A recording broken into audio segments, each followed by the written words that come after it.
Okay. I'd like to call the Village of Weston Board of Trustees meeting to order. I'd like to stand for pledge of allegiance.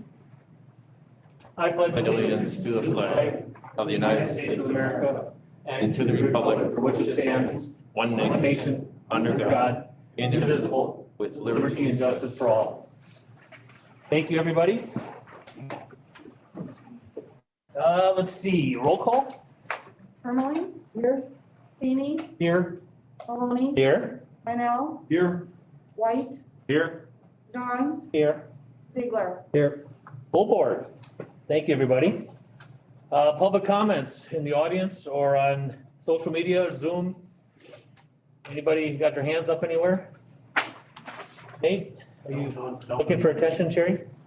By throwing your name tag or, no? Okay, all right. All right, nothing there. Let's see, minutes from the previous meetings, number 4, 1/18/2021 Board of Trustees. What's your pleasure? Second. Move to approve by Feeny, second by Zong. Anything on the discussion? Hearing none, all those in favor say aye. Aye. Opposed? So carried.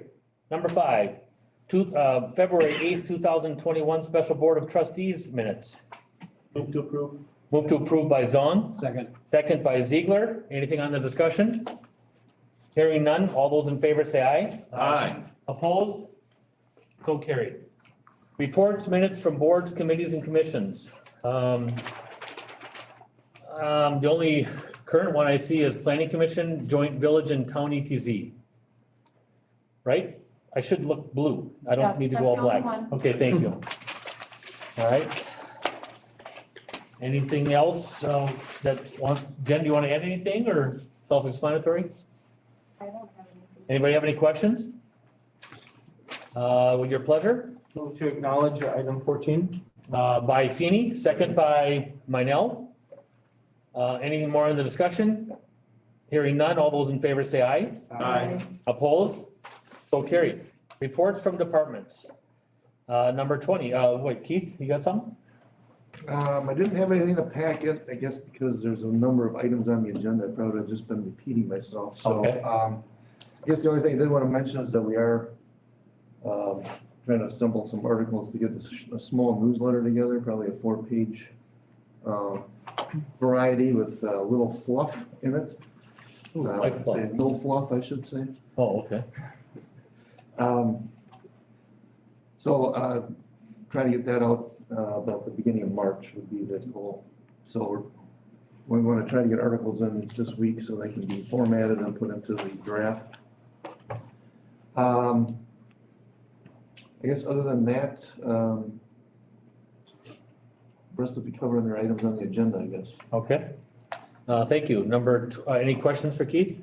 We're gonna have plenty of time with him tonight. Number 20, clerks. Sherry, anything else you want to The add only thing to add to my report is that we're all ready to go tomorrow. for tomorrow? Okay. Yeah, it'll be a slow day. I only Yep. have. Over at 5 Dale's? Yep. Okay, good. 5 election workers working Okay. tomorrow. So From when to when? 8 to 8? 7 a.m. to 8 p.m. 7 to 8 p.m. There you go. If I can, I'll try to swing by with some treats. There you go. They'd appreciate it. Okay, 21 finance, we had a meeting tonight, but nothing in the report there. 22, fire and EMS. It's a report in the packet. Okay. Station 2 looks fantastic. It's getting close to being, I think, pretty much done. The punch list is Wednesday of this Okay. week. Just a couple drywall things, some paint and whatever else, but other than that, it's fantastic. Okay. Our next safer meeting is gonna be at Rim Mountain, and then the one after that, we should schedule a tour, right, Lauren? Okay, thank you, good job. Any questions for Chief? 23, Park and Recreation. I'm right here. Yes, you are. I did have a report in the packet. Nothing else really large to add to it. There was a accident on Schofield Avenue this morning that hit a planter, Okay, that obviously I went to report it on. It was in the lane of traffic, early this morning by Abbey Bank, so. okay. All right, any questions for Sean? Thank you. Planning and Development. Do not have anything additional to add. Nothing else to add? Any questions for Jen? Thank you. Police, 25. Just to recap, we had 1,707 calls for service in the month of January. I don't really recall seeing it over 1,700. If it was, it's in the past, it's been a while, they're pretty rare. 1,258 of those were in the village. Officer Dave Sabel is retiring. He started with Everest Metro in '90. His last day is March 15th. We have 2 new hires starting March 1st. And we have 2 vacancies and no applications, so. Okay. Wow, was that, did we kind of know that Dave was gonna go? Yes. Is he not talking about it? Okay. Yes. 1990, huh? Wow. That's pretty neat. Any questions, for Clay? No? Public Works, Michael? I guess last week we had the public information meeting with the Crestwood Acres neighborhood.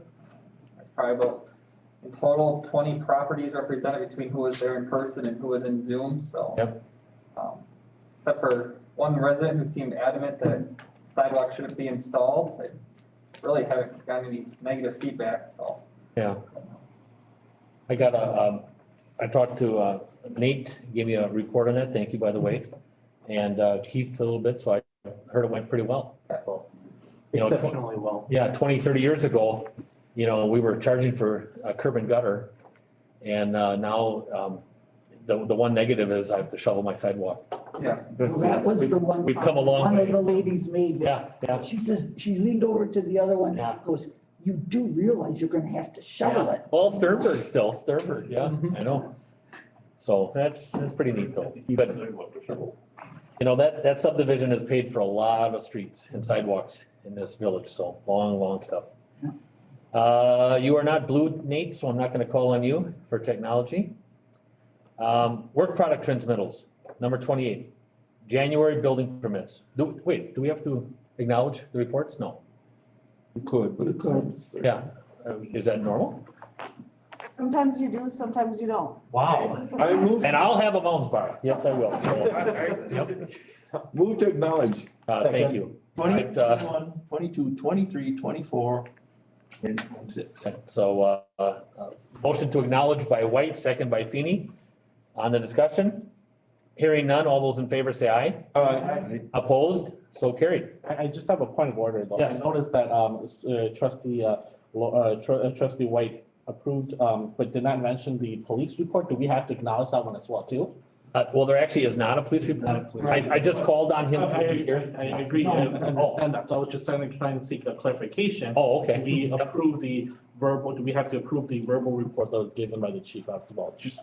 I don't believe so, but others may figure different. Sure. Okay. So do we want to go backwards here? Amend, no? You can have a separate motion to approve that particular item. Okay. Why don't we do that since it was verbal? Motion by Minell, second by Feeny. Anything on the discussion? Hearing none, all those in favor say aye. Aye. Opposed? So carried. 28, work product transmittals, January building permits. Move to acknowledge. Move to acknowledge by White, second by Feeny. Any questions? Hearing none, all those in favor say aye. Aye. Opposed? So carried. Consent agenda. Let's see, Motion to approve 30, 31. okay. Second. Motion to approve by Ermeling, second by Feeny. Any discussions? I just have one. You haven't had any complaints or anything from that fancier license? No, we have not. That's been for a while too. Yeah. Yeah. How long have they been around? I remember being on the board, my second time with Lauren when they came forward. That had to be 10, 15 years ago. They're Yeah. Yeah. 2011. They're Dodsons, Yep. They've been around since 2011? Or more. Yeah. Well, they've had the fancier permit system. Okay, yeah. So, no more on the discussion? All those in favor say aye. Aye. Opposed?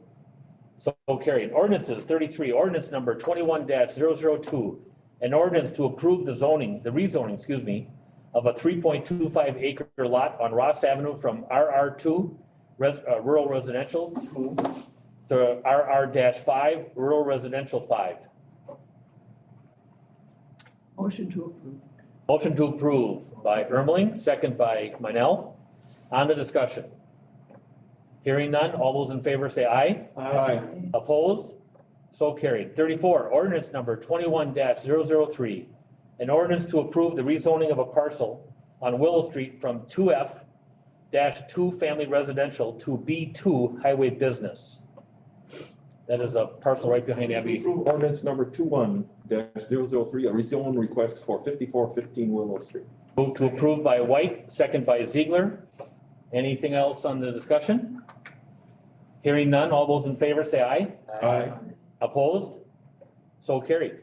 Ordinance number 21-004, an ordinance adopting the 2021 official zoning map and official extraterritorial zoning map for the village of Weston.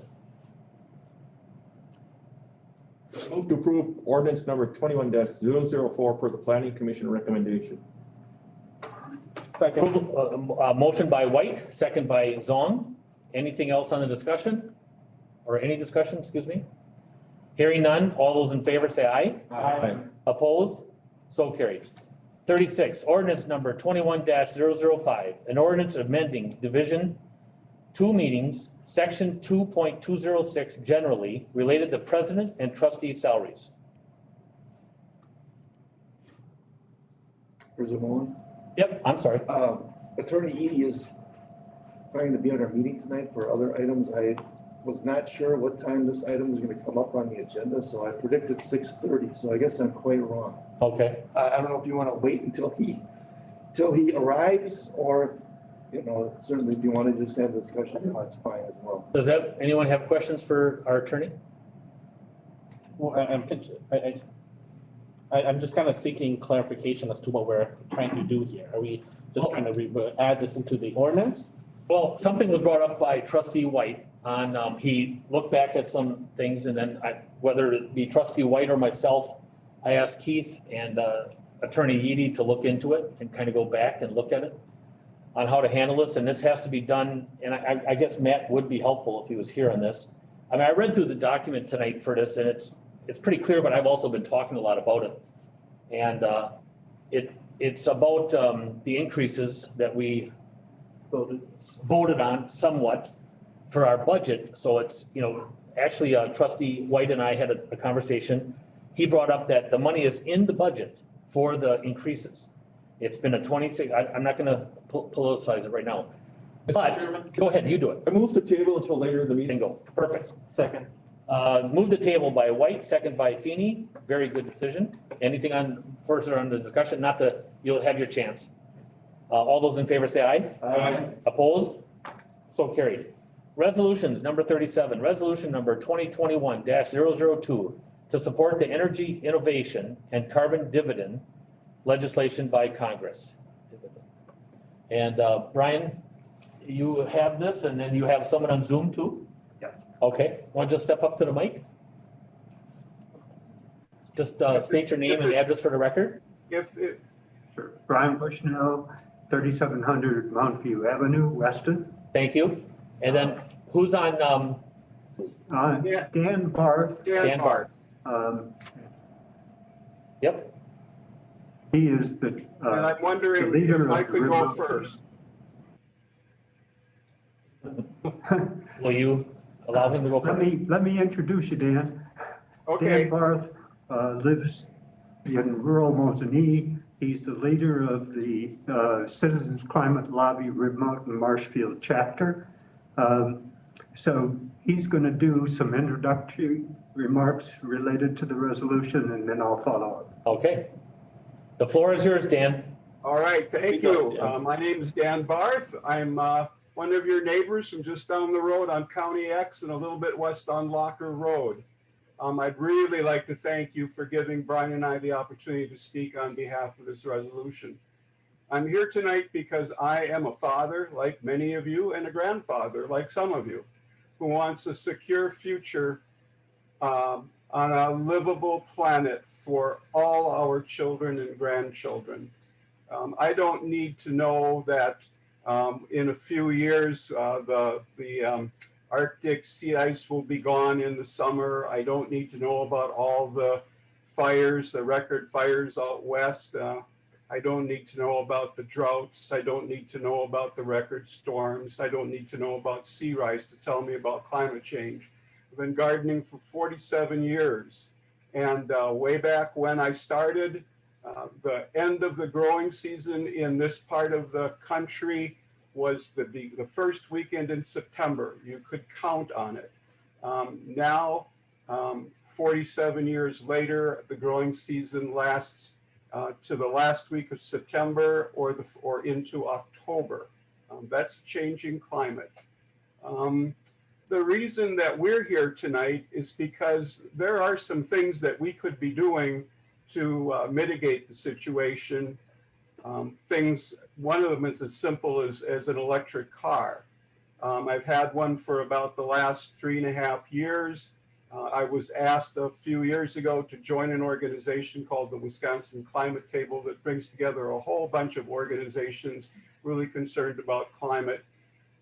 And the first time I went to a meeting, mine was the only electric car in the parking lot. We just are not doing what we need to do to have an impact on our changing climate. And that's why the Citizens Climate Lobby and this legislation exists. I'll talk a little bit about the Citizens Climate Lobby, and Brian will talk about the legislation. The Citizens Climate Lobby is a nonprofit, nonpartisan grassroots advocacy organization focused very sharply on national policies to address climate change. The Citizens Climate Lobby is made up of 606 active chapters. Our board of advisors includes conservatives and progressives, from Bob Inglis, a former conservative U.S. congressman from the reddest district in the reddest state of the union, per his own description, South Carolina. We have another conservative, Rear Admiral David Titley, climate scientists like Dr. James Hansen and Dr. Catherine Hayhoe. We just lost George Shultz, former Secretary of State under Ronald Reagan, who passed away a few days ago. Our group is open to all.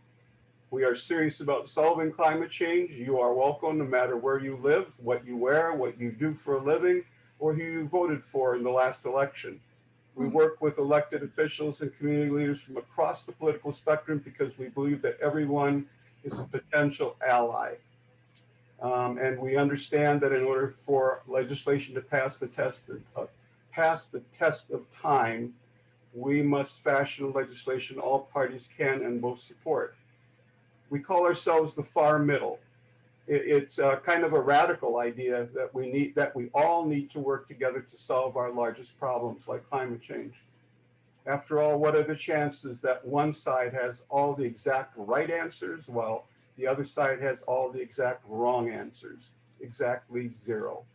We want and expect both Democrats and Republicans to work together on climate change. We believe our future depends on it. This resolution costs Weston nothing. In passing it, you are asking our elected officials to seriously address climate change. That is all that democracy is about. Brian and I thank you for your courageous leadership, no matter how you vote tonight. I'm going to turn it over to Brian now, who will tell you about the Energy Innovation Act. It's a bill that's all about incentives and innovation. It's market driven. I'll end with this quote by Bill Gates. Without innovation, we will not solve climate change. We won't even come close. Brian. Thank you, Dan. Thank you. Okay. The Energy Innovation and Carbon Dividend legislation is built around what we know in CCL as a carbon fee and dividend. So a fee is placed on carbon energy when it comes from the ground, from the well, when it's imported, any way that it comes into the economy. The fee starts at $15 per metric ton of CO2 emitted when it's burned. And it increases by $10 a ton each year, adjusted for inflation. Every year until greenhouse gas emissions are reduced by 90%. It is not a tax because the money doesn't stay in Washington.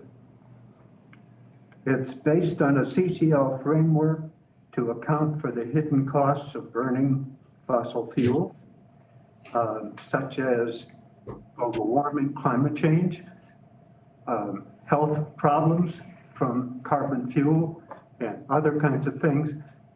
Economists call that externals that are not typically included in the price of a product, but ends up costing typically taxpayers to clean it up afterwards.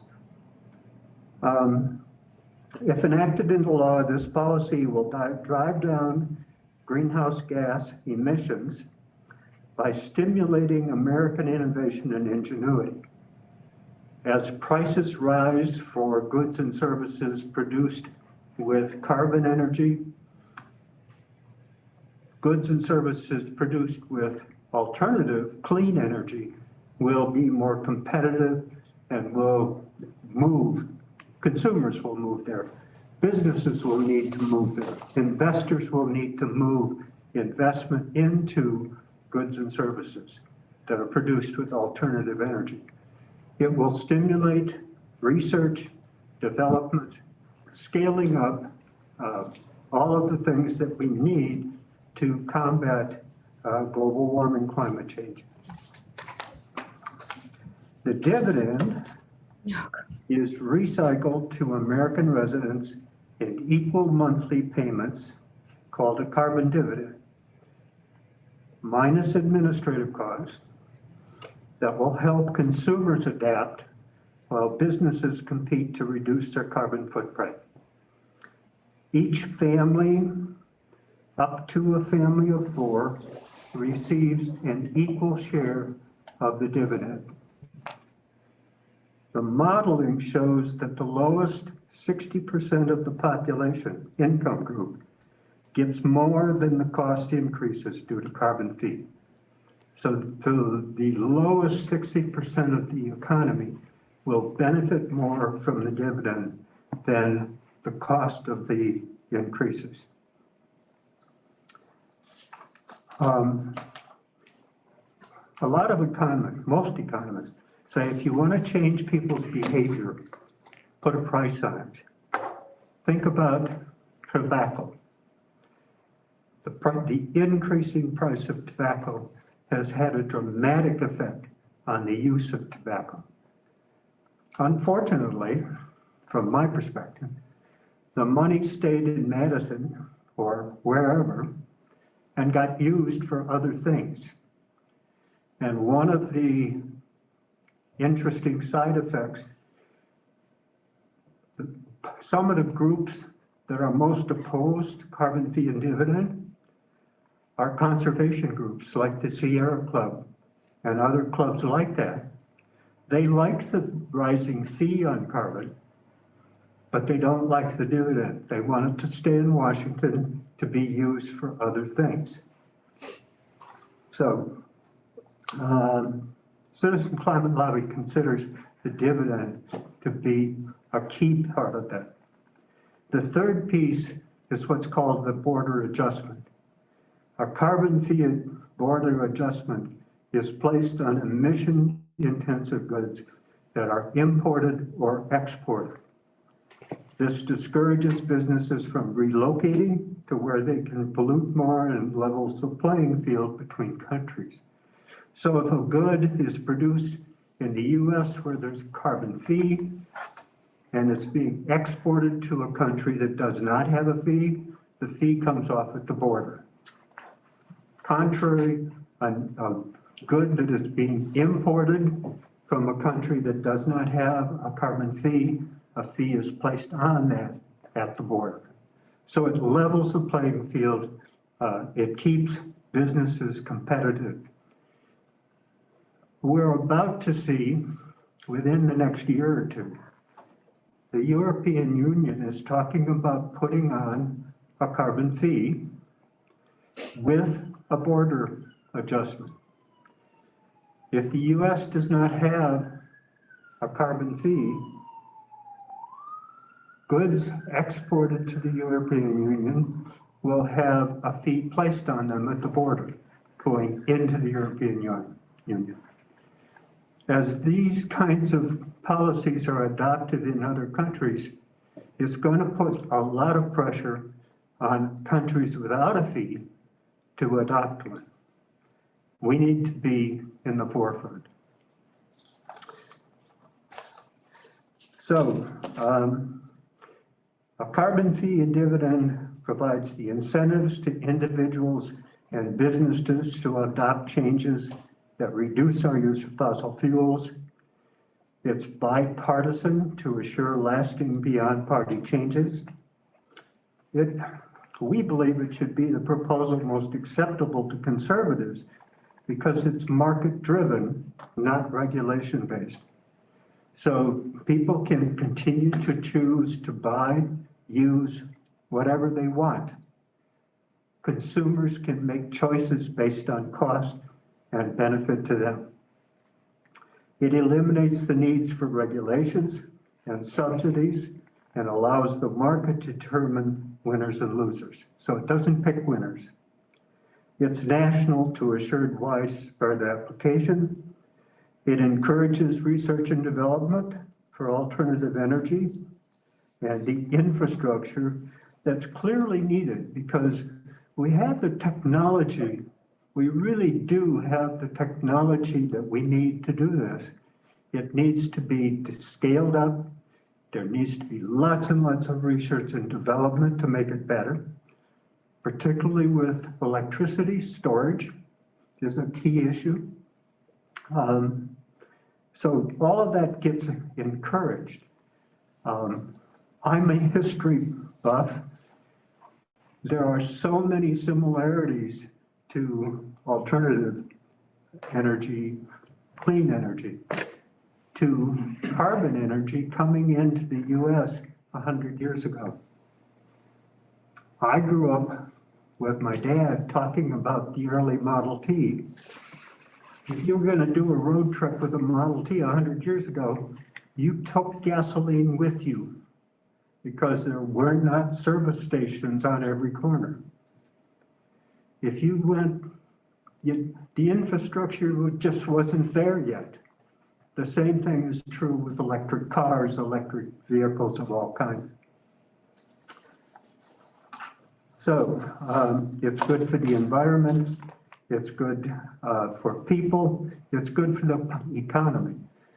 Modeling shows that more jobs will be developed with this policy than with the existing economy.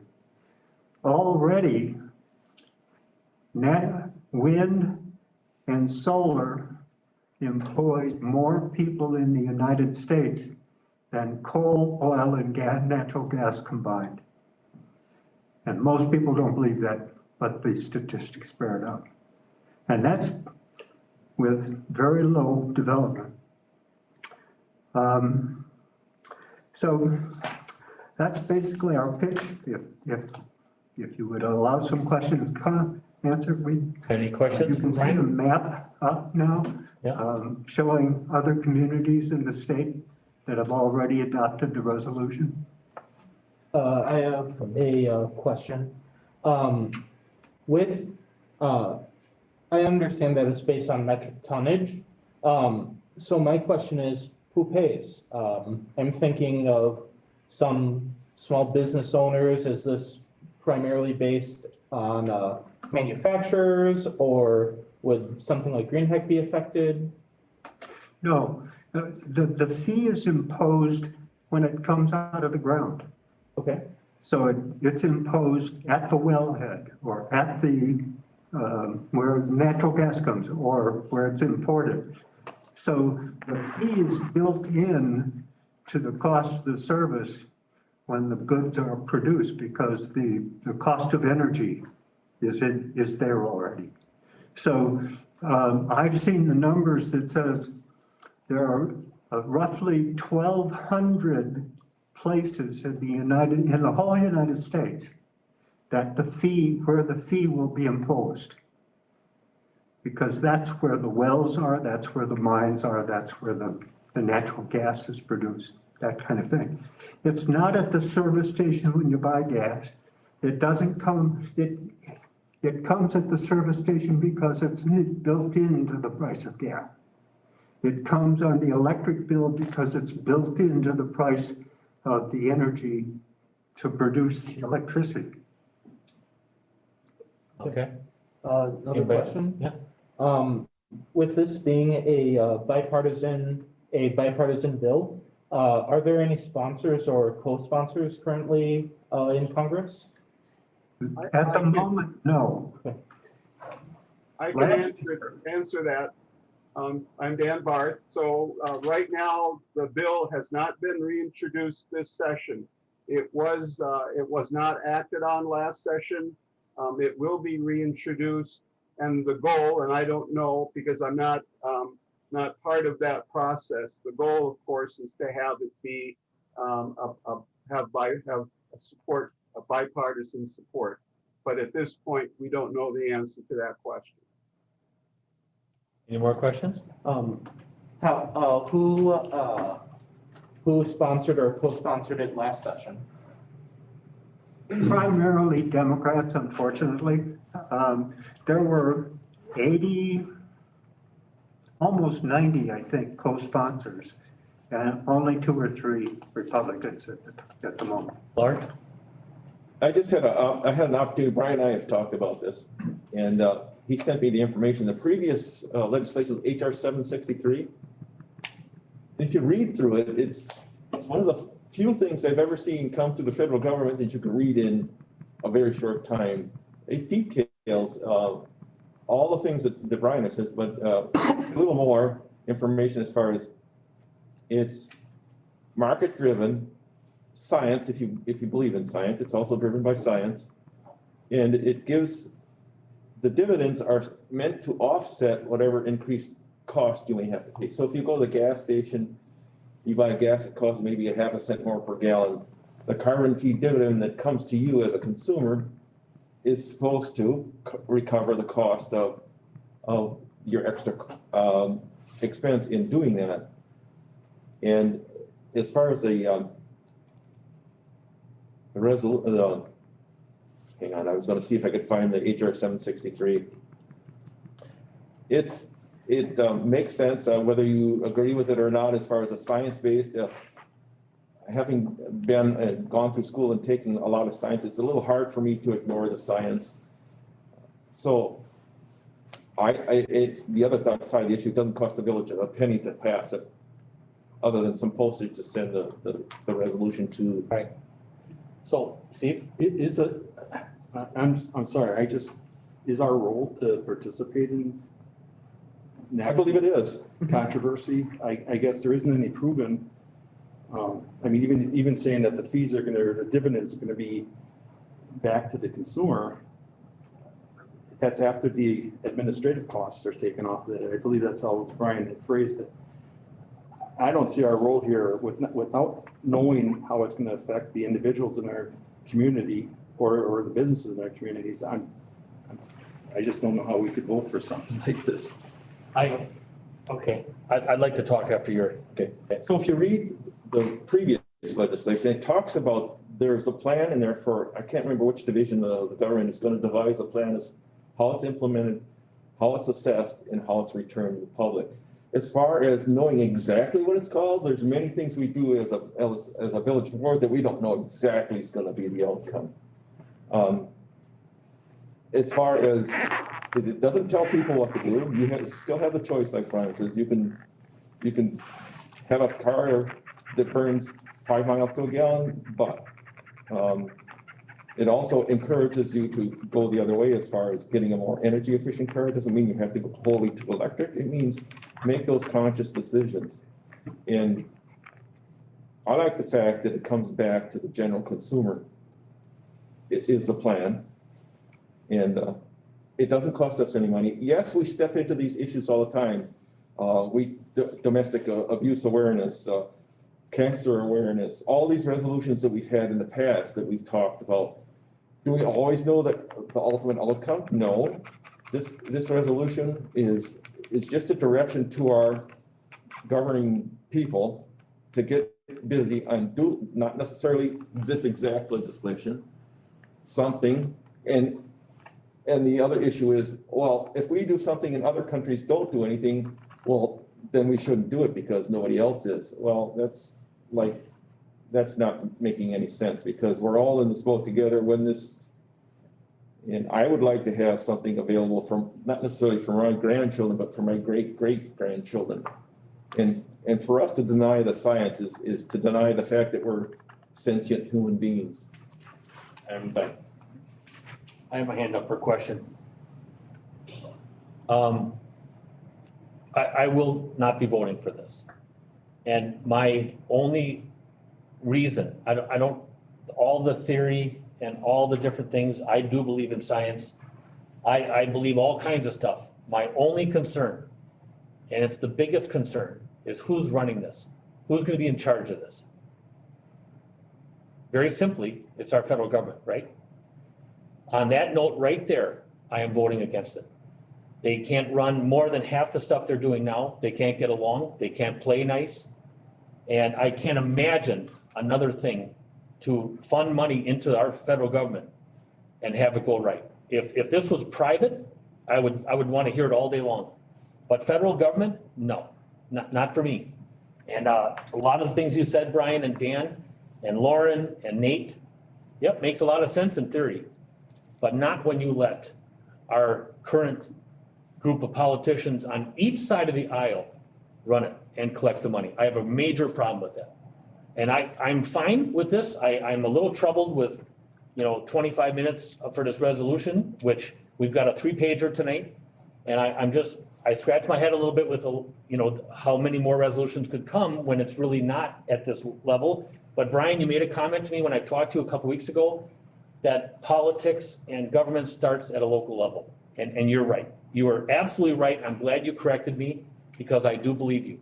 This is the only government that I truly trust is the local government because I can't see the state and federal. It's too big, not transparent enough, yet I can see what's going on here. I'm done. I'm not going to talk anymore. I would like to request a roll call vote. And Barb, you have your hand up? Yes, I guess, yeah, I agree that, yes, we have a global warming. I don't question the scientists on it. I mean, you can see it with the storms and whatnot, all that are going on. But I do have a question one of the questions I have is how are you gonna distribute this dividend? Sometimes distributing it costs more or eats up 3/4 of the dividend, if you will, or the dollar amount. That's kind of like when they sent us that whatever check for, I can't remember even what the dollar amount was, but it cost them millions to send us 2 million. I mean, it was just ridiculous. And I would, before I could support anything, I'd have to find out more information on how it's going to be done. Because I'm not going to support something that we're gonna tax them and then administration and sending it to us, we're gonna get 5 cents on the dollar. No, thank you. And now is this something like, and I know I'm gonna get this wrong, but we have something now where the businesses can buy carbon credits or something like that. And I'm going, well, if you're allotted so many credits for that, then you don't get fined or what, I don't know. And I can buy it from my next door neighbor because they're not using them? Well, how is that saving anything? I mean, that might have nothing to do with this, but, and then I kind of worry about sometimes that, and there again, government, that's how we were sold on sales tax. It was gonna go towards education. Yeah, I don't know about anybody else, but I don't think education gets much of the sales tax. But I have to know more of how this is going to be distributed, how is it going to, can they buy credits? I don't know what, but yeah, at this point in time, like I said, with our federal government and state governments, the way these parties bicker back and forth and can't even agree on mask or a non-mask or whatever, I couldn't support it, so I know more about it. What's your pleasure? I have one more thing. I'm going, out of everyone in the room, trustee Zhang and I are going to be really the only ones that are going to be dealing with the after effects of this, of global warming and climate change in 60 years. I think on that alone, I have to support it. We have to, even if this is not going to be perfect, it's just a resolution, it's not an actual proposal, there's nothing in writing. I think that that the sentiment of this is right. And that we actually do have to find some solution to climate change. And, you know, I hope to live to be 90 someday, but I'd like an environment in which to enjoy it. Okay. I'm gonna make a motion. I move to approve. I'll second. Motion by Feeny to approve this resolution, number 2021-002, to support the energy innovation and carbon dividend legislation by Congress, seconded by Lauren White. Any more on the discussion? I have asked for a roll call vote, please. Emmeline? Feeny? Aye. Maloney? No. Brunel? No. White? Yes. John? Yes. Ziegler? No. Motion has denied, or, God, that's very rare that this happens. So motion has been denied. 4 noes. It failed, 4-3, excuse me. So I just want to make a comment. If you're still on here, I think you guys did a marvelous job. Brian, we had some good conversation on this. This isn't the last conversation on this at all. I give you that 100%. I personally, I'm just nervous on government running stuff. But I totally agree with Nate and Yi, you know, with their age, of course. Are there some issues? Sure there are, sure. But this is not the last kick at the can. This is not the last conversation. And to be honest, I thought we had a very good discussion here tonight and a lot of good questions. And I think you did a marvelous job. So I just wanted to say that. Thank you. And I really want to express both mine and Dan's appreciation for allowing us to come, the attention you and the time you gave us, and we really appreciate that. Thank you. This is your board. This is our community's board. We serve at your pleasure. And when we had that conversation, I wanted this to come to the board. I will never stop nothing, no matter how I feel on something. So I think that as a trustee group, we decide. And I again, you did a great job. Barb, you have Just for me, if you get a little bit more details on how it's going to be handled and where it's going, that's my biggest issue. I agree. Like I said, we are in a dilemma and I think we have to do something about it, but I just seemed like it was too blank for me. That was my biggest issue. Thank you, Brian. Thank you, Dan. Thank you, Brian. Thank you, Brian and Dan. All right, our attorney has. Mr. Chairman, I'm sorry, go ahead. I wish to take item 36 off the table. Second. Oh, okay. Yeah, I didn't know where we were going. Motion by White to take 26 back off the table. 36. 36, thank you. And second by Feeny on the discussion. Hearing none, all those in favor say aye. Aye. Opposed? So carried. Thank you, Lauren, for reminding me. Matt Yeedy has attorney for the Village of Weston has walked in. And Matt, we tabled 36 for you to be here for this, and now it's back on the table. And so 36, ordinance number 21-005, an ordinance amending Division 2 meetings, Section 2.206 generally, related to president and trustee salaries. We got into it, Mr. Matt, and we had some questions. I'm definitely not the one that has your expertise. And so Lauren wanted to table it until you got here. So I think I think you're definitely at the podium. So I think there's gonna be some questions. Yi, why don't we start with Yi? Yi had some questions, and I think I'm just gonna kind of get this started. You know, we had a November meeting or September meeting on the budget. November it was? November budget. Okay.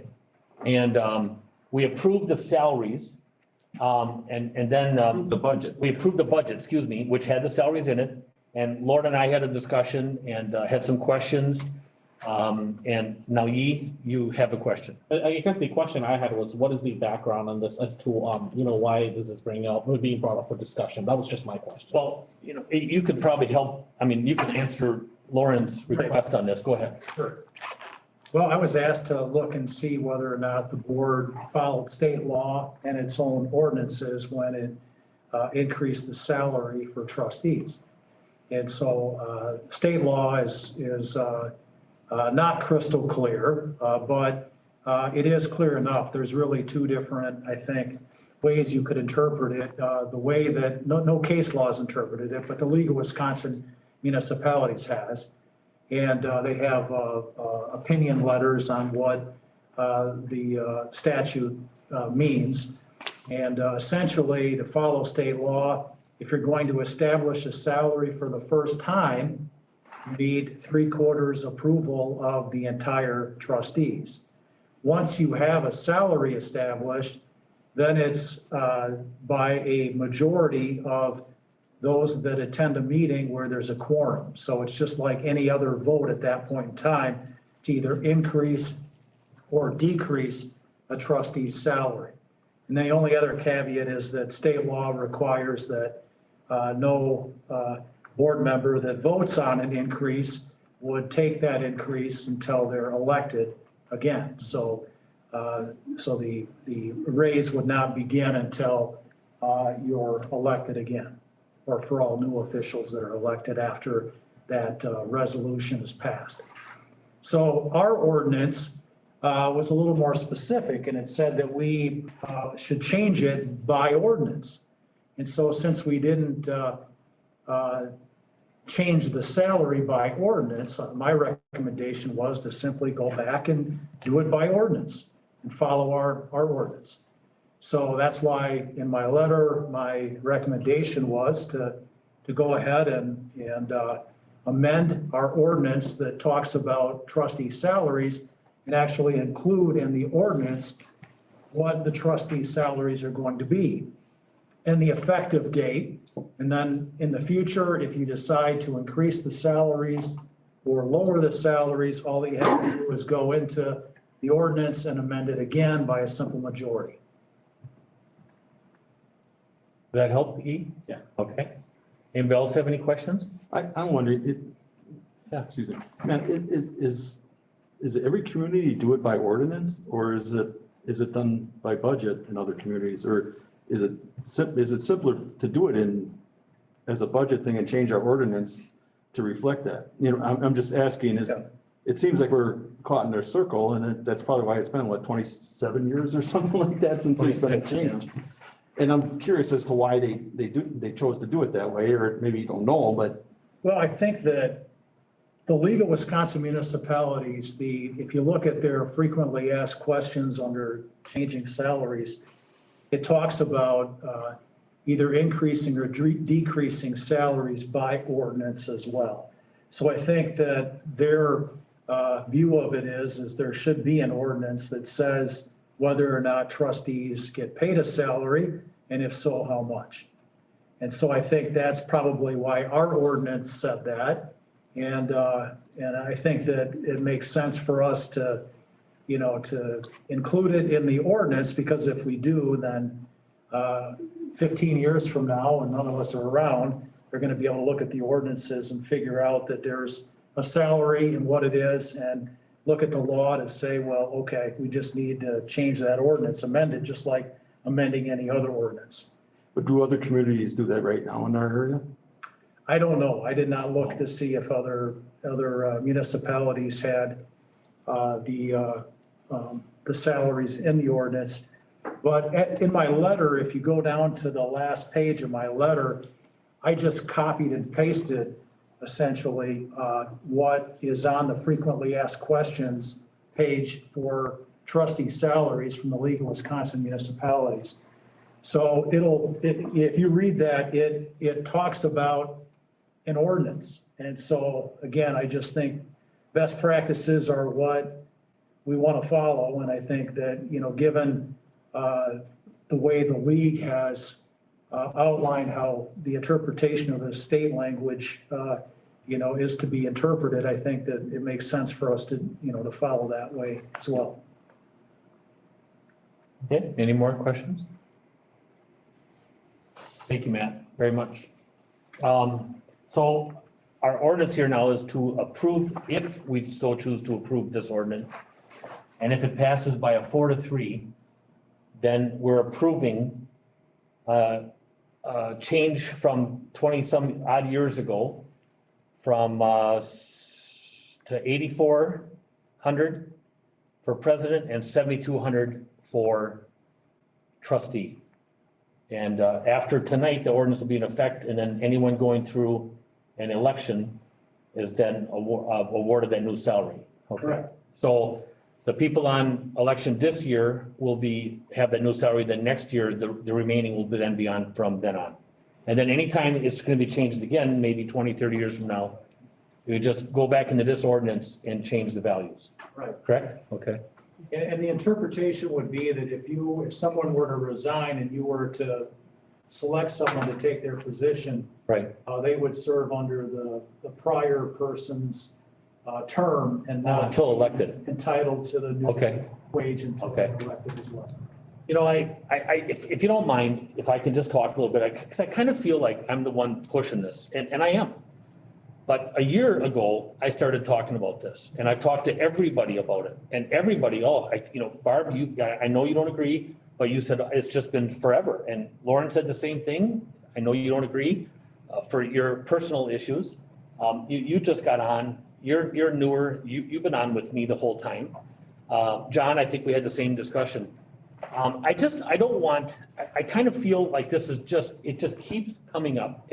It keeps dogging. I was quite shocked when Lauren and I had that conversation because I thought it was done. And, but I feel like it's me and I feel like I'm pushing it. And I want everyone to know this. I'm going to say this out loud. This is not me personally doing this. And it shouldn't be any of us personally doing this. This is for the future. If it took us 26 years to change these salaries, to increase them or decrease them, it could take that long. We have a strong board right now, and we have the ability to do it. And I'm gonna take something that was said earlier tonight. This isn't about me. It ain't about, the older ones on this board. I'm not even gonna say anybody's names. But Nate did say it. And it is about the new members, the new people that want to serve this community and want to run for election.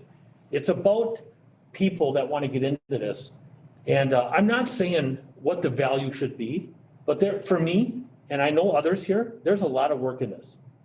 And I think if we're going to be that progressive community, if we're going to build the new building, and I just don't understand how we shouldn't have an increase in 26 years. Yet every year, we do increases for all the staff. Yet the board, we just feel that this is where it should be. And we had an equitable discussion at finance tonight, and I just don't think it's equitable for all of us, not just for me. And it's about the future is why I'm gonna campaign here a little bit. It's at your pleasure. It's a pleasure to board to do as you will with this ordinance. I'd like to make a motion to approve ordinance number 21-005. A motion by Minell to approve the ordinance. Do I hear a second? I'll second it. Second by Ziegler on the discussion. I didn't vote for this anytime it was brought up. I lost. I'm not going to, vote against it a third time for startup points. Okay. You had a question? Not really a question, but more of a remark. Obviously, I wasn't here for the discussion about the budget. So I'm gonna say that I don't have that right to be able to argue that budget, that budget discussion. I will be in support of this ordinance change because I definitely believe that is the right way to move forward, in regards to changing or increasing stipends in the future, or decreasing stipends in the future, because I think it was extremely hard, and as you mentioned, maybe the reason why it's 27 years that, it took 27 years for this to happen is because of that, because of the fact that, no one knew exactly how to change that stipend that was given to the trustees. So I'm not gonna argue the increases, I'm not gonna argue the value of it, I'm just gonna argue I'm gonna vote in support of this because of the process. Any more discussion? All those in favor say aye. Aye. Opposed? No. Okay, so it's 5-2 Yes. on that, yep. I like the resolution, I do wanna thank Lauren. Lauren keeps this board and this community and me to a task that challenges me. And I honestly, Lauren, when I talked to you a couple weeks ago, I couldn't even fathom that we were actually gonna go backwards again, but I appreciate you being so diligent and looking at that. Part And of the reason I do it is that I want to make sure that we don't make do it right. errors. Yep. And Barb, 26 years, there hasn't been an increase. Barb has been part of this village, town and village, and on this board the entire time. It is hard to do this. It is hard. It's very hard because you feel like you're giving yourself a raise, even though we have to go to an election. It's very hard. It's not hard as staff, to expect or earn a raise, an increase, because you earned it. You work hard. We do too. And I don't think we have to feel bad about increasing our salary. So I'm done. I'm glad it's through. Let's move on here. All right, we had a good start tonight here, and here we go. Let's see, unfinished business, 38, agreement for extension of East Nick Avenue to County Highway J. Who's got this? I have this. So at our last meeting, we talked about the proposal from a developer, Gary Gern, PGA,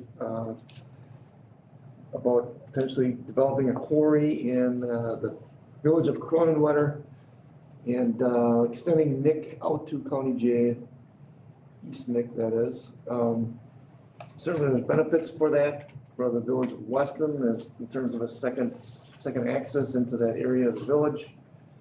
The direction from the board was to kind of explore what the towns of Ringgold and town of Reed would think about this. So there was a meeting last Thursday at the village of Cronenwetter with representatives of both those townships there, as well as Cronenwetter, Weston, and the developer.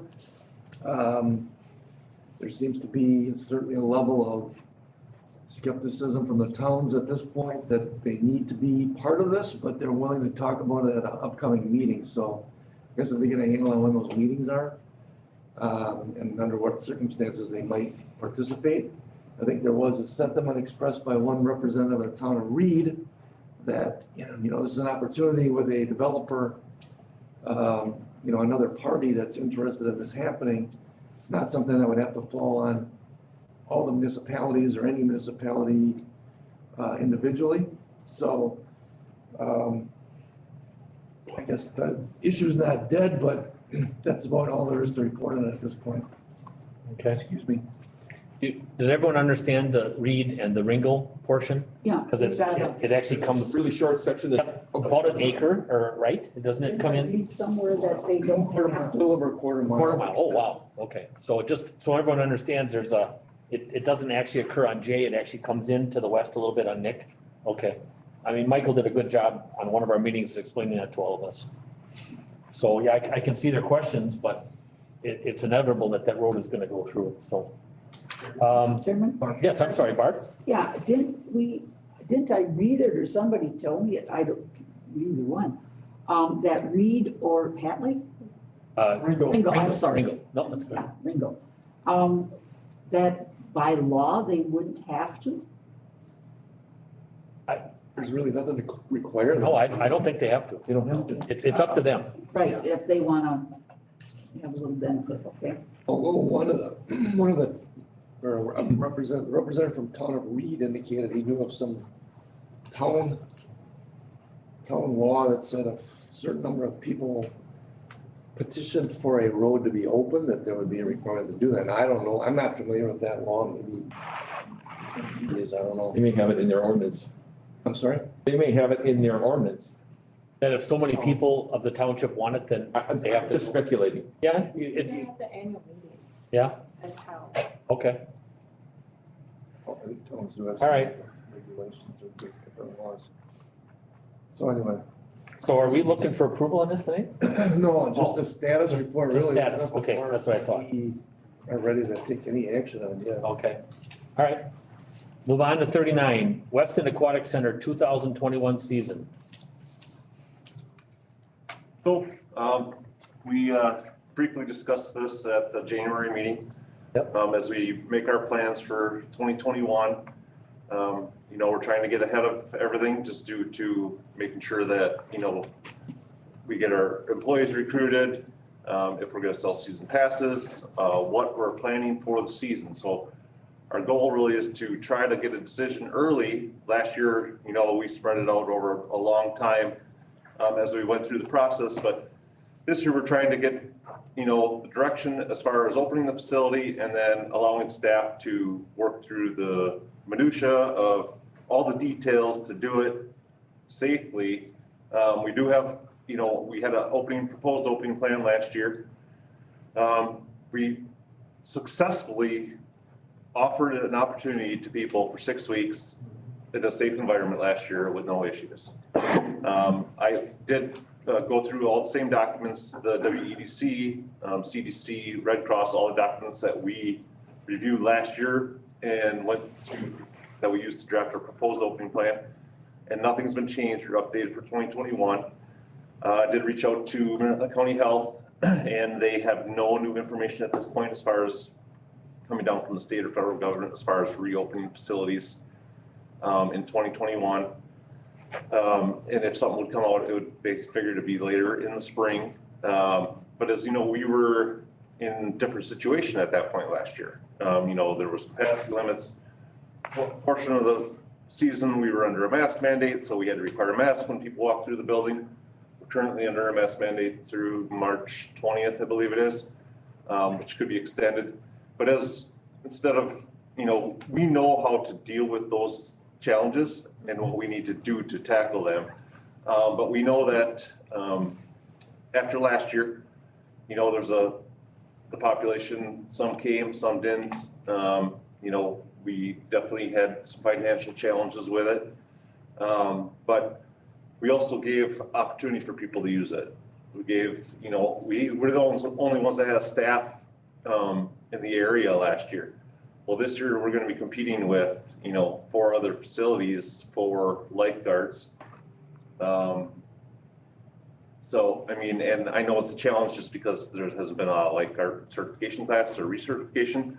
I did talk to the chair of the Rothschild Schofield Pool Commission today. And they are worried about staffing. I did touch base with the YMCA. We're not that worried about staffing right now because like I told you at the last meeting, they benefited from our partnership too. So they were able to retain a lot of our pool employees to use at their 3 facilities throughout the winter months. Just due to the current pandemic, a lot of kids were at home.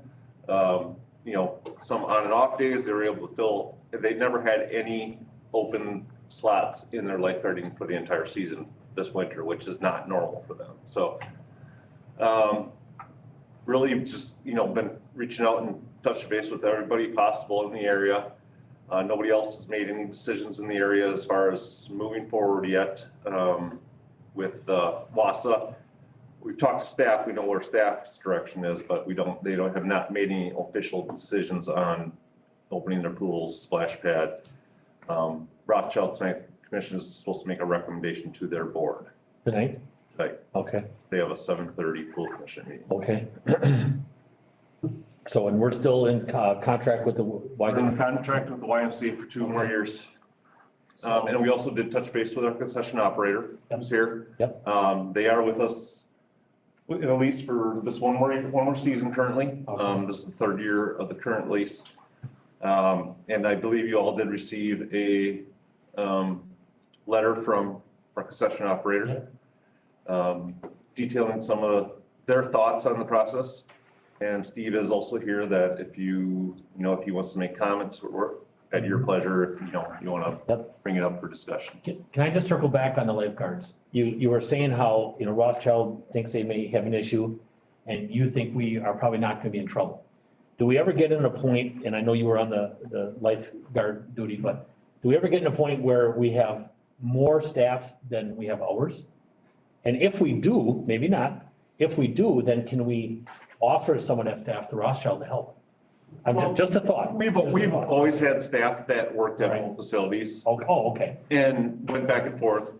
And a lot of our hiring is done based on the employee's schedule. Okay. So we have a limited amount of full-time employees, a few part-time, and then we have usually a large list of subs. Okay. And we usually have a large list of subs because the full-time and part-time employees drop their shifts and then they need a sub. Usually we're staffed higher with subs than we are full-time or part-time. Just a question. I was smiling, Mr. President, because I remember my final year there, Mr. Director, I think I was working 39.25 hours, every week. And there were some subs that were doing more than me because all they would do is load up for 40 hours every week. Sure. It's great. Barb, you had your hand up? Well, yeah, I guess my concern is I don't feel that the village at this point can go through another loss like we did this last year. So I guess my thought is if we're going to open, we need to open. Not that we throw all the safety, measures aside, but I was concerned right off the bat last year with how you were having people having to register and Pay up front. pay up front with a credit card, and if you came to the thing, even though you had 5 people in the pool, they couldn't come in. I mean, to me, that looked like it was gonna be a failure as far as I was concerned. So to me, this tracing or whatever they do, most places don't do it anyway. So I don't think we have to have everybody's name that walks into that pool. If you advertise, hey, on such and such, somebody was at this pool and they have since come down with COVID, if my grandchild was there and I'm going, oh, okay, I'm gonna start paying attention. But I guess if you're going to open it with safety precautions, yes, I'm not saying you don't. But, you're gonna have to do something with how you can get in. I mean, if I'm there and if everybody comes and you're only allowed so many people in, you just have to say, sorry, we do whatever. I don't know. Yep, what I read in your report, and I'm sure all of us did, is that you weren't gonna have the reservation. It was gonna be first come, first served. And knowing now what we know now, all of us know more today than we did last year at the same time. We went way past guidelines. Cause you brought this up the last month.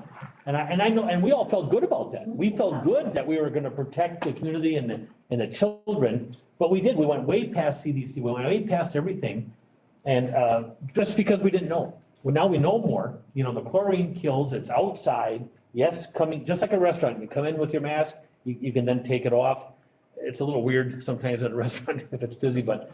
So I think under that, I would definitely vote to open if we loosened up some of that restriction, but not the safety stuff about, you'd still be doing some cleaning, you'd still have some masks, hand stations and stuff. Yeah, and you've seen that in my report that, where walk-ins are, gonna be allowed, no reservation system. Right. I mean, I just wanted to point out some of the changes that we feel like, like I said, we know a lot more now. Last year was, do everything we possibly can to protect the people coming in, our employees, and then having the health department not approve, but, review our proposed opening plan and see the precautions we were taking, because things were different then. We know a lot more than we did back then, and everything was new, like every couple days. you know? It wasn't. And we were changing constantly to accommodate where we learned a lot. I mean, within the first week of being open, we opened the play structure and the water areas. Week later, we opened up the slides, you know, as we progressively felt how our staff was doing and how people felt coming, we adjusted our operation the entire season. We know that the reservation system was not ideal, but you know, when we're the only government entity opening an outdoor pool in the entire county, we wanted to make sure that we were doing it right. You know, so we did go overboard, I think, to some extent, but you know, we ran it successfully for 6 weeks. Yep. And you didn't hear anything about our facility, which is what we want. We don't want to hear about our facility. So we've talked about, you know, some modifications we may do, like right now we do normal swim breaks at 12:45, 2:45, 5:45. They're only 15 minutes, but you know, just possibly, you know, we do a longer swim break so we can clean a little bit more. You know what I mean? And you have more staff there to do it. So wipe the handrails going down the slides. Like I said, not totally abandoning what we were doing, but you know, taking some of that stuff out of the system. We also have 3, maybe 4 vaccines that have proven resistant and effective to even the South Africa and London variants. So that's another point in our favor. The one thing that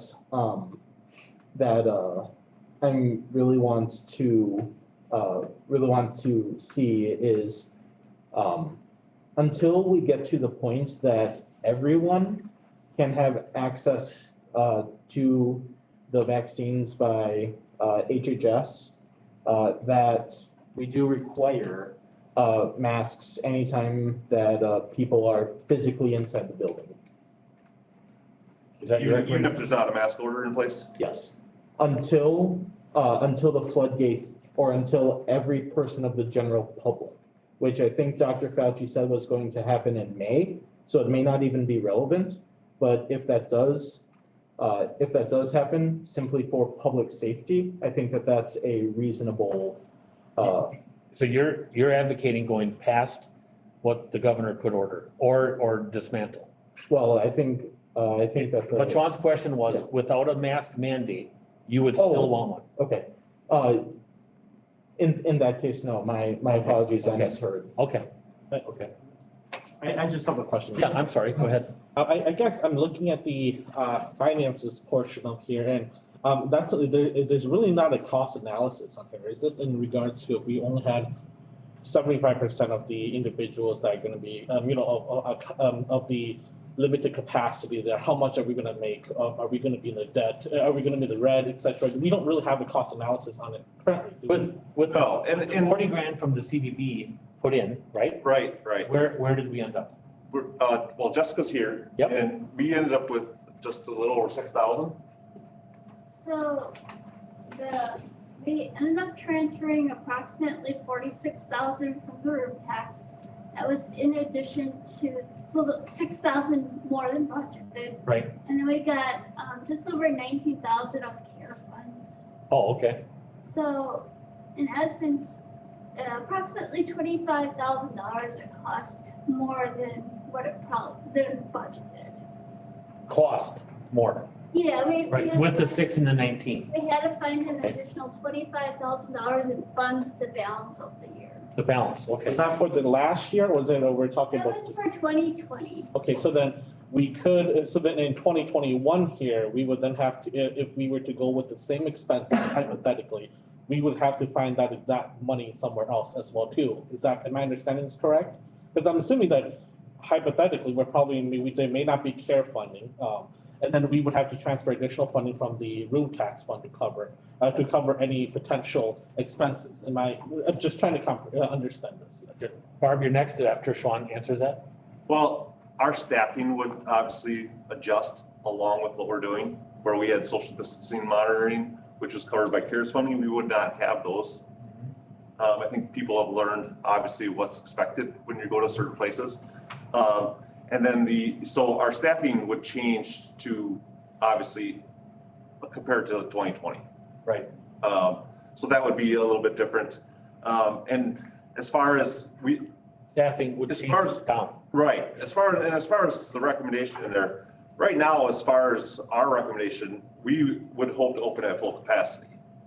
But I would suggest not opening if for some reason there's a mandate put in place where we have to adjust our capacity, you know, where we were at 25, they were at 25% at some places. Right. You know, if that would happen, I would suggest that we can't do it because it's not financially a sound Right. decision at that point. And we know that last year, our attendance for that 6 weeks was around 6,000 people. Our typical attendance for that 6 week time period is 15,000. So if you do the math, just general math there for the difference in revenues over that time period, if we were running normally, obviously, we would have ended up having a higher revenue and we wouldn't have had that massive expense, not, you know, the revenue not to cover that expense. So it was definitely a learning situation. But, you know, with the CARES funding, obviously, and then a little bit additional transfer, we were able to absorb the loss from last year. Barb, you had a question? Well, yeah, I guess even unless, like you said, the vaccines, that we look like we've really gotten control of the situation, you're still gonna have people that are not going to come. I mean, Yeah, just true. don't think that, True. you know, because now, I mean, yes, the registration, all that stuff is going to help because I heard of people that said, well, you know, you had to jump too many hoops. But I don't think we, should get up our hopes and think that we're gonna have another normal year yet. We No. aren't. I think it'll be better than last year if the weather holds out, just because of in that we were, I don't know if you're still gonna have it or not, but that, say on the breaks, you kicked everybody out and then they had to come back in or, you know, No, you just, No, You're- we're not proposing that. We're open first come, first serve. yeah, first come, first serve. Facility's full, nobody else can come in. Yep. Just like we would on a normal season. Right. Like I said, if there was some adjustment in capacity that, you Yep. know, we can't go down that far. And we know that we went overboard because Wisconsin Rapids opened theirs at half capacity. Right. They opened up at 400 last year. They only reached capacity 3 times the entire season at 400. So we know it wasn't just our reservation system that stopped people from coming because they did no reservation system, but they only allowed like the 5 surrounding townships to attend their facility. Right. And they took contact tracing information by hand from every single person that went to their facility, which slowed them down tremendously. People waiting an hour and a half to get in the facility just because 200 people in front of them had to write down their name and number. All right, I just, you know. yep, I'm sorry. I'll go, E, go ahead. and then Sure, so, Nate's after you. So I have nothing against us opening here, but what I would like to see is a cost analysis of this whole. I really like the document that the Parks Department Finance put together last year. If we were to be at 50% occupancy, 75%, and you know the cost, how much we're going to lose, how much we're not. I want to be able to see that physically, obviously, before I proceed forward to agreeing to vote in favor of opening the pool. That's just my thoughts. Can we go one more month? He's gonna staffing issues. Yeah, staffing. Ideally, we would make a decision now so we can, you know, so the Y can start recruiting staff. We can start selling season passes. You know, helping obviously our partners, the YMCA Right. concession operators move forward. And it's obviously something I know Jessica and Jenna can put together, you know. I have some numbers. I mean, so what I did was I went through our history from 2015 to 2019. I thought, what did the past look like? Do we have a normal trend? We don't have a normal trend. It's been different every year. Since 2015, the pool has always needed more funds to break even. 2015, there was no transfer from room tax. It was $40,000 levy. We had a net increase of $6,000. That's not even $40,000 from room tax. That was all sales. The expenditures were kept lower. We had a $6,000 profit. 2016 was the first year we had a transfer from room tax, $17,000. That was to break even. 2017, that was the year that we used parkland dedication. We had an increase of $13,000 to bring our fund balance up to $37,000. 2018, normal year. This was the first year that we transferred room tax, $40,000. We had excess revenue of $20,000, bringing our fund balance up to $58,000. 2019, another normal year. We had an increase of fund balance of $18,000. So if we want to look at it and say, well, let's go back to 19, let's figure out half of the people came. We had revenues of 134,000, divide that by 2. We would take a significant loss. The fact that the profit's only $18,000, it's going to be a risk if we don't get the full capacity. But we do have a fund balance of $76,000 that it's a risk that the pool could afford. I mean, there's no guarantee. If we have a cold summer, we're going to need more revenue transfer from room tax too. I mean, it's the nature of the pool. And that came from the room tax of the 25% flush, I mean, the 25% group, right? It's That's for we Weston, can do whatever we want. right? Oh, the 30, so that's the 30. Yeah. And then our new agreement, hopefully in a month or so, will take that other fund from 25 to 30% for Weston. Also, just so you know. That's for, That we talked about at tourism. yeah. All right, are we, Lauren? I guess what I wanted to show is $20,000. There's not a lot of wiggle room, so I could do a ton of cost analysis, but in the last couple normal years, 20,000 excess, that's all we had to really play with. And then a lot of the costs are fixed costs with the pool, with the heater and the water and stuff. Essentially money that we're going to have to spend no matter what, even to maintain the facility. Right. Correct. Yeah, We're gonna have to open it for 30 days anyway. yeah, And yeah. run it and level it and all that, yep. Yeah, and we've never made huge budget adjustments because, like she said, the fluctuation is somewhat consistent. So we didn't want to make a huge increase in the budget or a decrease. Right. I'd rather just keep it around where it is because we have this fund balance that allowed us to cover some small losses. Right. Or if there's, over expected revenues, then we, add to that fund just in case, because 2017, we had a $20,000 heater fail. So that was not a planned budget item. So that's where that's been helpful, obviously, in us operating that. Lauren?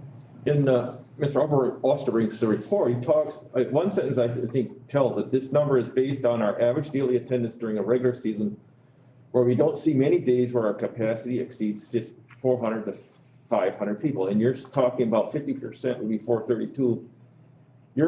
Based upon that sentence, if we opened to full capacity, we still wouldn't get we'd get between 400 and 500 people. Right. Technically, close to half capacity. Right. And When it's 110 degrees. Yeah, and we don't know the biggest factors. We don't know if people will show up. Yeah. And we can't predict that. Yeah, in my 3 or 4 years, there were only, I think, 4 all hands on deck days where we had every single guard position possible, plus additional backup guards to facilitate breaks.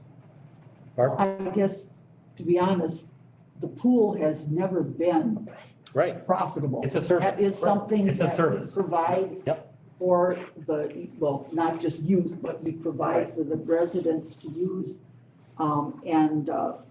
Not expecting to get revenue nets. We hope to break even. Right. Or close to it, but that's, it's never been a revenue source, Okay, the other way around. are we close on a thought here? Yes? Anybody want to make a motion? I move that we open with that 50% capacity condition, as well as the safety precautions mentioned within the report from Director Osterbrink. can I say something right now or not? I just wanna, After the second. okay, do I hear a second? I'll second. Okay, on the discussion, and if I could just go first, I know you're declaring 50%, but in his recommendation, and I have a lot of confidence in Sean, I'm a big fan. Me too. Yep, I know you are. Staff recommends opening the aquatic center if we can open with at least 50. I don't think we should try to hold this at 50. I honestly think with your direction, that's your decision. You decide where we are, what are the cards out there? This is just I'm not telling him to do, I'm just discussing with all of you. What's happening, with guidelines and stuff, what's happening. You have a great communication with other area pools and other superintendents. So I just wanted to bring that up. And my intent is that we set that 50% thing subject to ongoing conditions where I would just assume that the Parks Director would increase that. So can that be your Your second? motion would need an amendment. I can, I can take that as a friendly amendment. Which, depending on which version of Is Robert's everybody watching, rules. Lauren? All right, Technically, someone should offer an amendment, Okay. all right, specifically dealing with the capacity. do I hear an amendment to capacity? Amended by, Steve. What was the amendment? I heard him say to the director's, Discretion. discretion. Okay, that's acceptable. Second by, I'll second that. second by Ziegler. Now, help me through this. On the question Sean on the had a amended, question. On the question, no, he's good. On the question for this amendment. for this amendment, all those in favor say aye. Aye. Opposed? And now on the original Whoa, motion. whoa, whoa. As amended. Opposed. So nobody said opposed, so carried. Okay. Now on the original amendment, all those in favor say aye. Aye. Opposed? So carried. Holy man. Original motion as amended. As amended, yes, I see that. You're very good at that. Could you, I just didn't catch what Steve said, or what was the actual motion that you made? To the discretion. To the discretion of Sean Okay, for the I capacity. just didn't hear it, so. That's right. I'm sorry. So you got all the amendments and all the Yep. first and seconds and Yes. stuff, so it passes. We're opening. Yay. All right, number 40. Good job, Sean. And everybody else, by the way. 40, park reservations, opening restrooms, providing portable restrooms, and keeping Kennedy Hall closed for reservations for 2021. Oh, Lauren, I I'm move, expecting him to talk. I move to approve the staff recommendation for park facilities in 2021. In addition, that restroom facilities should be posted with their proposed cleaning and disinfecting schedules so the patrons can decide for themselves whether or not to use them. Because if you're only gonna clean them every several days, I think the public needs to know Yeah. that this isn't cleaned every 2 hours. Good point. Okay, we have a motion on the floor, Oh, second. second by Barb. On the discussion? What I've heard from a few individuals, and we talked about this, who wanted to get Kennedy open for the warming center during the winter. Is there any chance that that's a possibility come the following winter? For the warming house? Yes. Well, we obviously will learn a lot over the next several months. So that's why I haven't put a proposal together as far as the warming house for next season. But I'm assuming by this fall, we should be far ahead with the vaccination. And things should be progressing as we've been told is supposed to. And we would plan on it. We've kept it in the budget, as far as staffing it. This year with what we proposed, the small facility and social distancing, literally you could fit like 4 people in there probably right now. So we just determined to, keep it shut for this season, but yeah, I would definitely think that would be something that we would propose. So we'd be bringing it up probably August, September when we look to fill those available positions. Okay. Thank you. Any more on the discussion? Hearing none, all those in favor say aye. Aye. Opposed? So carried. 41. Keith, do you have this on here just for me to say a tidbit or not? Yes, I guess it's. Okay, so it's not in blue, but did have a meeting a couple weeks ago with Mayor Rosenberg. I know I shared that with Yi after the meeting. The CVB Board President Brian Brad Carter from Florida, and Randy Westgate, a mediator, and myself down in Wausau. I did not expect this to be the way it was, but in 2 hours, I believe we have an agreement, and it's being crafted right now by Randy Westgate and Brad Carter. I know Rib Mountain's very excited. I think Wausau, and I think we are too, to not have to redo this. I know Yi was too. So there'll be more coming on that, and I'll certainly share with the board, because this board has to approve that along with Wausau and along with Rib Mountain. So I think I'm optimistic that Rothschild would be involved in a year or so, so. Because of the monies involved, is Matt going to be able to be reviewing that before it gets brought back to us? Yes, absolutely. Yep, Matt is very involved, by the way, so I didn't, Okay. by the way, thank you, Matt. A lot of your bullet points, I brought to that meeting, and I think you had a talk with the mayor too. So she said there's a lot of different styles of attorneys, and I don't know what she said it nicely, so. But anyway, I'm glad you helped there, and thank you very much for doing that. 42. Any more questions on that? Anybody? 42, assess agreement with Joe Bushka to construct a driveway within an approximate 33-foot by 125-foot strip of land dedicated for future ROW right-of-way of Connie Lane. So this was an agreement that we talked about back in September of 2020. This is related to the Wandering Springs West plat and some ambiguity, I guess, of whether or not dedications of right-of-way were properly made or implicitly made. I think this project has taken 3 years off my life, but. Only 3? I think it's how long it's taken from what I keep getting reminded. Anyway, the agreement that is in the packet is what has been presented to Mr. Bushka, and Attorney Edie and I have met with him on a couple of occasions, just recently last week. And Joe is willing to sign this, but his discomfort or his uncertainty is whether he still can have access to his property to the south. So this item's actually kind of attached to the next one in line, but what has to happen first is that you need to get Joe's signature on this easement agreement to allow him to use this right-of-way that's gonna be dedicated by the certified survey map that is also part of this agreement.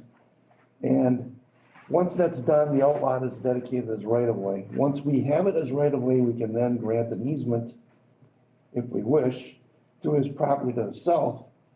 The other option would be open the road, but there's no reason for us to open the road until there's a need for the road for other development. Now, if you were to subdivide his land later, then that would be a requirement. So it's up to us, though, under clause number 4 of this agreement to whoever would have interest in the land to the south, and we can show that on the next item. But he would need to get the permission, essentially the consent of the village for a second party to utilize that easement. And then that would be us giving him that ability, but we can't do it until this thing is executed, I guess, and finalized. So kind of a nuance, but obviously recommendation is to approve number 42, then we need to get Joe's signature, and we can talk about item number 43. Okay. I can get it so we can basically just, motion to approve, and then I got a question. Okay, second, motion to approve by Ermeling, second by Feeny, and on the question, Barb? Is this to get that that guy that, Dominica? yeah, like, whatever, yeah, and with Stan Wodleski's On the other side? on the other side, this is going to finally solve that problem? It's a step. It's a It's not step. gonna solve that, no. It's getting closer though. It is getting closer. Right, it'll get it closer. That's only 1/5 of the way, isn't it? Well, it's 1/3. So, Lauren? And I see in the agreement, it talks about that easement goes away if the village ever puts a road through there. It's a road. It's no longer necessary to have an easement. Right. Correct. Yeah, I think the only difference is that originally we thought that for parcel 3, which was the lot that this outlot was attached to, that was gonna be the lot that was benefiting from this temporary easement. And Joe, wanted to have his lot to the south also benefit. Which is pretty good size. From that temporary easement as well. That's not something the board ever discussed or approved, and so we wanted to bring it back to give the board an opportunity to decide whether they wanted to extend the temporary easement to the lot to the south as well. He can't build a house or anything on there using the easement, can Where? Not on that easement. he? Not on, that easement, what is he gonna use it for? I mean, he can't build a house on that lot. There's 30-some acres back there. Yeah, there's 36. So hopefully it's a driveway. It's a driveway. He's allowed to cross over it. He's not allowed to park anything on it or leave any personal property. Equipment or sheds or. Or build a house on that lot. Well, it's more than that, Steve. My understanding is that, the access, to use it as access to is 30-some acres. Right. He doesn't have enough with that easement to do it, so if he wanted to develop that before the other property across the street, he's gonna have to carve up that lot 3, wherever that map was. Yeah, you just went. Yeah. There's a lot there that he owns, that parcel 3, so his road is only gonna be 33.26 is what he's gonna have available, so he's gonna have to shrink that lot down to, if he wanted to access that before, I forget the people that own that other 40 that are there. But I'm wondering, Matt, but why, if this was deeded to him from Mitch King, who didn't own it, why is it that we've gone through this stuff without just correcting the legal description for that parcel number 3? I'm just curious as to why we're going through all these hoops. If it was deeded to Joe Bushka by mistake or by error, because it wasn't owned by him, it was owned by somebody else. Right. I was asked to take a look at the plat map to determine whether or not the outlots were owned by the village or not. And the plat map didn't follow the statute, but based on our research, we thought that there appeared from the plat map to be an offer to the village to reserve these outlots for the extension of a public road and an acceptance by the village in signing the plat map. So the case law supports our argument that we actually own the outlots because it was the intent based on the document that was to be the case. So that was our position. So once that is our position, we have the option of either not doing anything until the outlot needs to be improved into a road, and then at that point get involved, or, get involved now and ask the court to declare that we own these outlots, or get the person that is the competing person for ownership of that outlot to agree that we own it.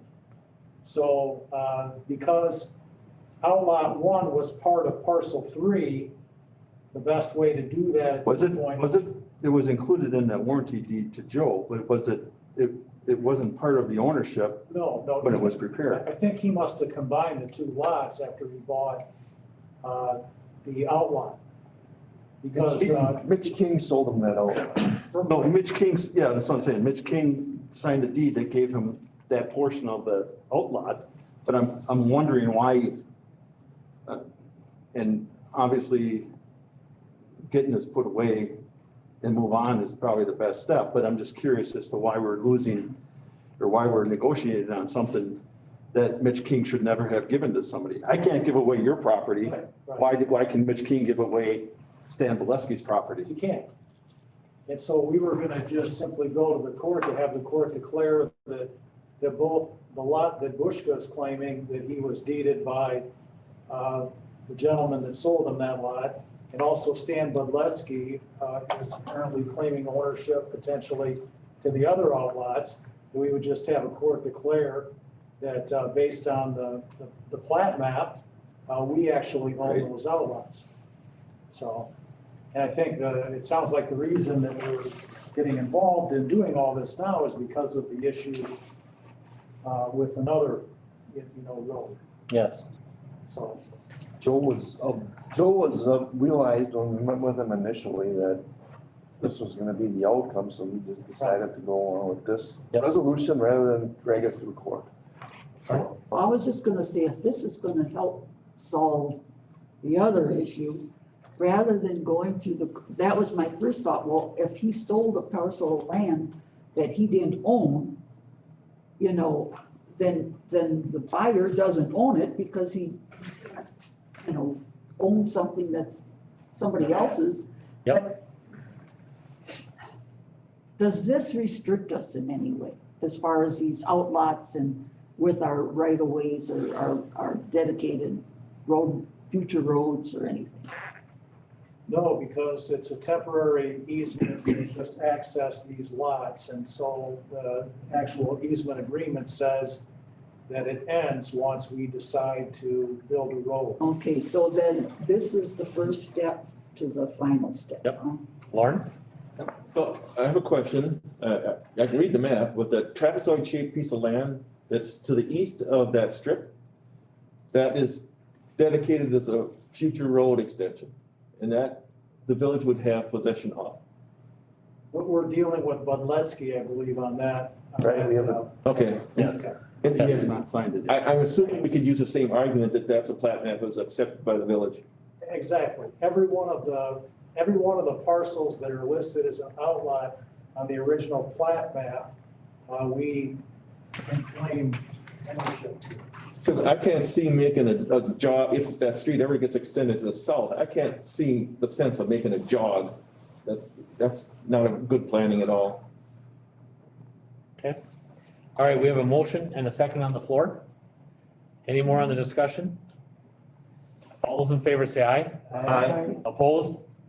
So carried. Number 43, agreement in principle to allow Joe Bushka to use land dedicated for future ROW right-of-way of Connie Lane to access southeast 1/4, northeast 1/4, section 21, subject to execution of a written agreement. What's your pleasure? Move for approval. Move for approval by Manel. Second, Barb had her hand up, so I caught the visual. Second by Barb. On the discussion? Hearing none, all those in favor say aye. So carried. Keith has a comment? I just wanted to, Did you want to stop that whole procedure? well, I just wanted to guess confirm with Attorney Edie that would be, I guess, what we need to just kind of go back to Joe and say, hey, the board is agreeable to this happening. Yep. So therefore, we'd like you to sign this. I think that will satisfy Joe. And Yes. we just Yes? Put to bed. Yes, okay. So, Got lucky on that one. You just moved to allow Joe to have a temporary easement across outlot 1 for the benefit of that parcel Right. south of parcel 2. Yep, okay. 44, purchase of a replacement sign truck.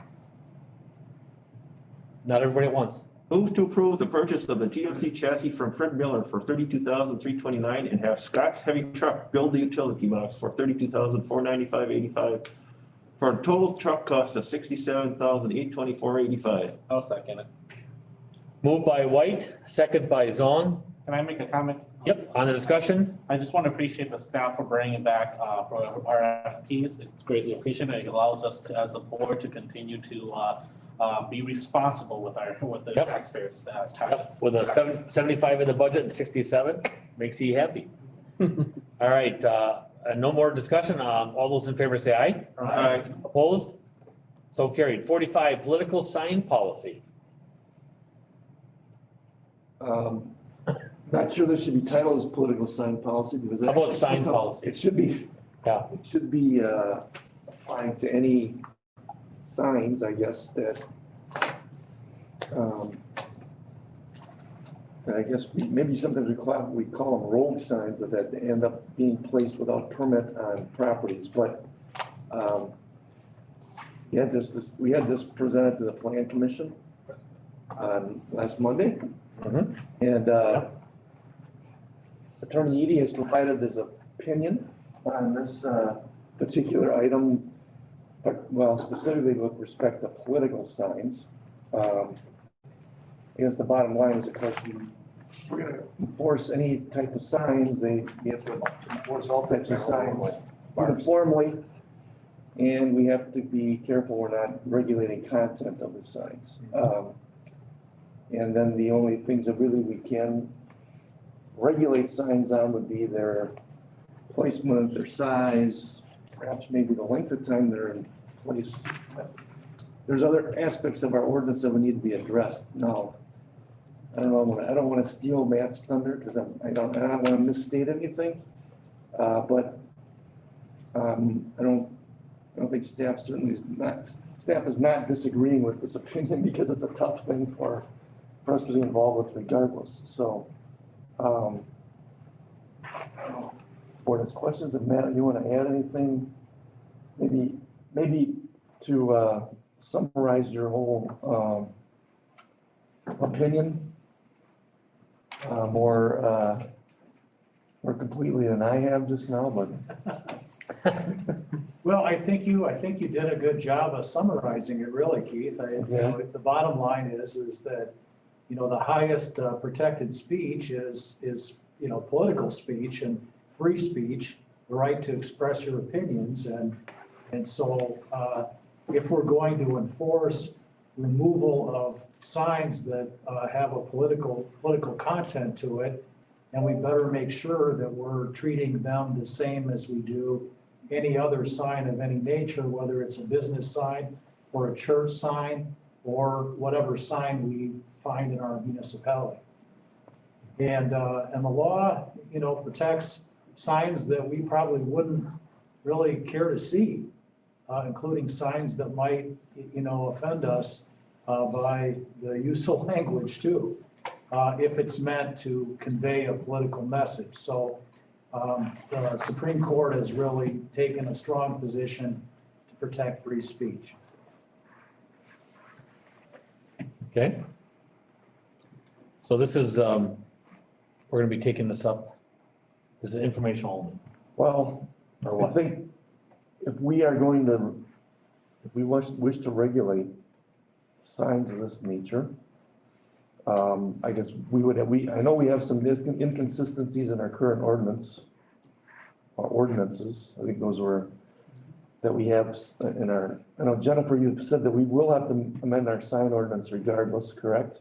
Correct. Because we have a lot of citations or references to specific types of signs. And even specific content of signs that has to just be removed, I think. There's also a reference, I know, in another part of the ordinance, I guess, relative to elections with the requirement to remove signs after campaign. Post-election. Cycle is over, that kind of thing, and these things are inconsistent, I think, with what this recent ruling has found. So we have some changes to make regardless, but I guess the decision we made later would be how much regulation of these type of signs do we even want to consider? So I don't know, maybe I'm misstating all this, Jennifer. Maybe we do need to make some changes, at least on size and placement of signs.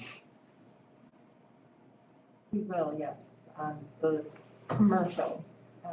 The way that the statutes reference, that's basically residential. It gives guidance on residential and the way most communities look at it and how we have.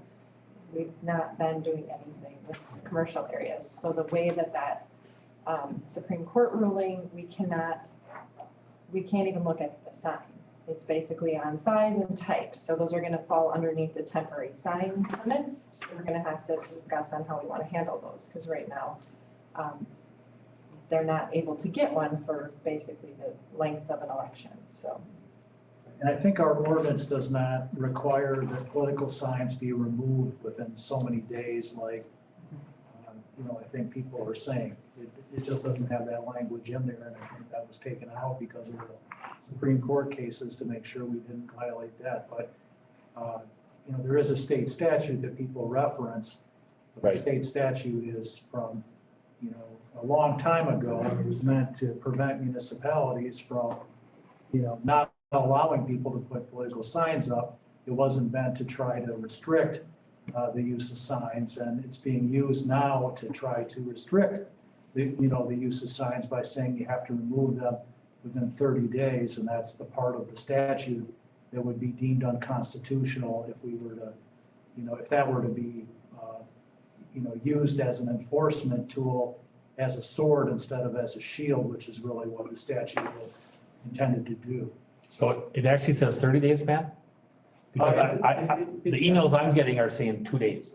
No, it says And, 30, I think it's okay. 12 point, it's in that, yeah, it's in the and I, memo there. and I'm not really responding, I mean, I'm 12.04. yeah, I'm putting Jen and Keith on my responses and I'm saying we're working on it, but two of the people have said 2 days and they can't understand why it's taking us 2 months and, I mean, I know our chief of police is pretty darn busy, so.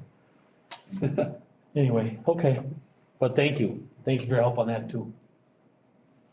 Any comments? Well, Barb? I guess it's good to know that I don't have to, the day after when the election is over, I don't have to go out that Right, night and vote on right. signs.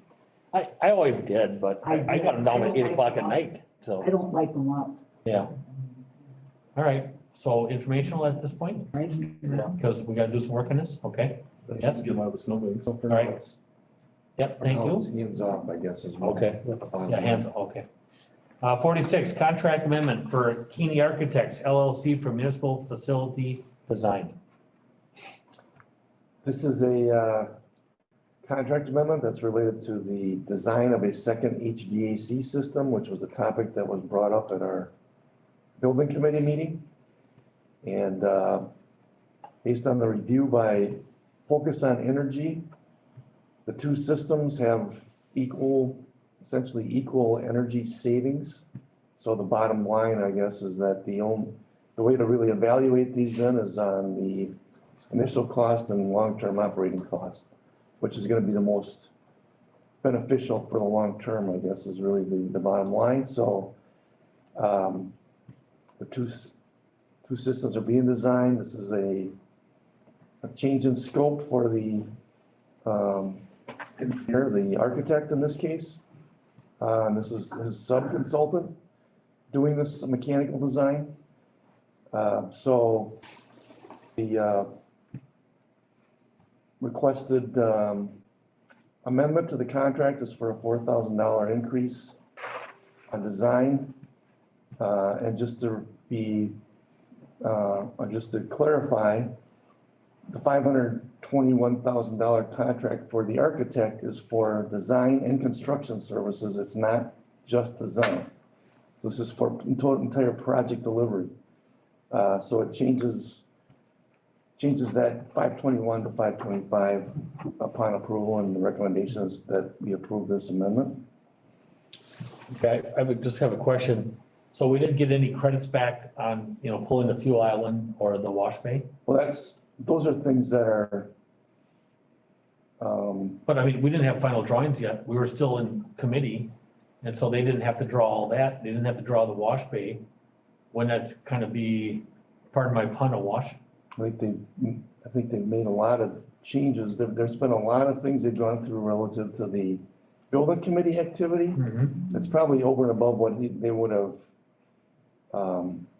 built into their contract. I would changes almost every meeting. Yeah. Okay. Well, what's your pleasure? Motion to, Motion to approve by Ermling, Second. second by White. Any more on the discussion? Nate? No. Nope. All those in favor say aye. Aye. Opposed? No. Carries 5-2. The abstentions, I believe, was Ziegler? Yep. Okay, and myself.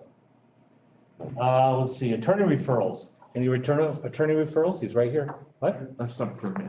Okay. This is exciting. What? Such an email. Yeah. And, this has all been approved with Lauren working with him. Okay, I just want to remind you all, okay? Lauren's in his glory. Big time. He loved it. We're gonna take a 30-second break, you said? All right, we're gonna move into, wait. We have to go to, or we need a roll call vote. Yeah, we're just gonna wait here. He's. Okay. Just a second. Thank you for your presence, chief. You're very welcome. Yep. Chief, Thank you, Sean. Good job. Good job.